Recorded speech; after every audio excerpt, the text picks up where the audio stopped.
माजी नगरसेवक अभिषेक घोसाळकर यांच्यावर गोळीबार करण्यात आलेला आहे। अपक्ष उमेदवार मॉरिस यांनी गोळीबार केल्याचा आरोप आहे। गोळीबारामध्ये जखमी अभिषेक घोसाळकर हे करुणा रुग्णालयामध्ये सध्या उपचार घेत आहेत अशी माहिती समोर येते।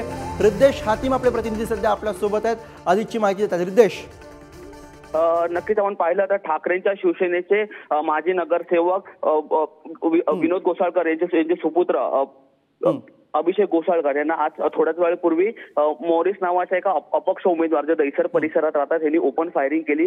3 राऊंड फायरिंग केली आहे आणि ह्यांच्यात जे विनोद घोसाळकर आणि मॉरिस यांच्या आधीपासूनच वाद होता, मात्र त्यांचा वाद होता तो मिटला होता आणि दैसरतील एका कार्यालयामध्ये त्यांनी मॉरिसने अभिषेक घोसाळकर यांना कार्यक्रमाकरता बोलवलं होतं आणि कार्यक्रमादरम्यान त्यांच्या कार्यालयामध्ये आतमध्ये ही 3 राऊंड फायरिंग केली अशी सध्या तरी प्राथमिक माहिती आहे। सध्या संपूर्ण विषयाचा MHB पोलीस स्टेशन कडून गुन्हा दाखल झाला असून पोलिसांकडून पुढील तपास सुरू आहे। रिद्देश, या प्रकरणामध्ये आता जे मॉरिस यांचं नाव समोर येते त्यांच्याबद्दलची काय अधिकची माहिती आहे?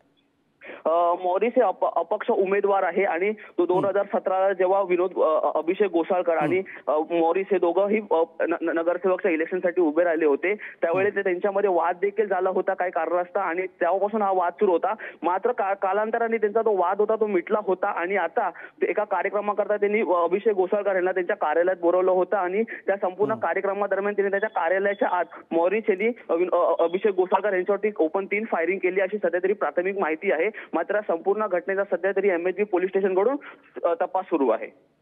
धन्यवाद रिद्देश सविस्तर माहितीसाठी।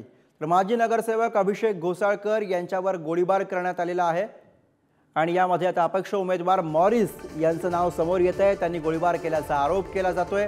गोळीबारामध्ये जखमी अभिषेक घोसाळकर यांच्यावरती सध्या करुणा रुग्णालयामध्ये उपचार सुरू असल्याची माहिती समोर येते। मुंबईमध्ये मोठी घडामोड आपण बघतोय। माजी नगरसेवक अभिषेक घोसाळकर यांच्यावर गोळीबार करण्यात आलेला आहे। अपक्ष उमेदवार मॉरिस यांनी गोळीबार केल्याचा आरोप केला जातोय। गोळीबारामध्ये जखमी अभिषेक घोसाळकर यांच्यावर सध्या करुणा रुग्णालयामध्ये उपचार सुरू आहे। या प्रकरणामध्ये अपक्ष उमेदवार मॉरिस यांचं नाव समोर येत आहे, त्यांच्यावरती या प्रकरणामधला आरोप आहे। अभिषेक हे शिवसेना उपनेते विनोद घोसाळकर यांचे पुत्र आहेत।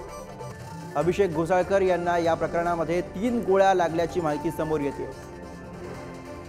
आता की दृश्य आपण बघतोय ती मॉरिस यांच्या कार्यालयाची आहेत। अपक्ष उमेदवार मॉरिस यांच्या कार्यालयाची आहेत, ज्यांच्यावरती खरं तर या गोळीबाराचा आरोप करण्यात आलेला आहे। त्या मॉरिस यांच्या कार्यालयाची दृश्य आपण आता आपल्याला TV स्क्रीनवरती बघतो आहोत।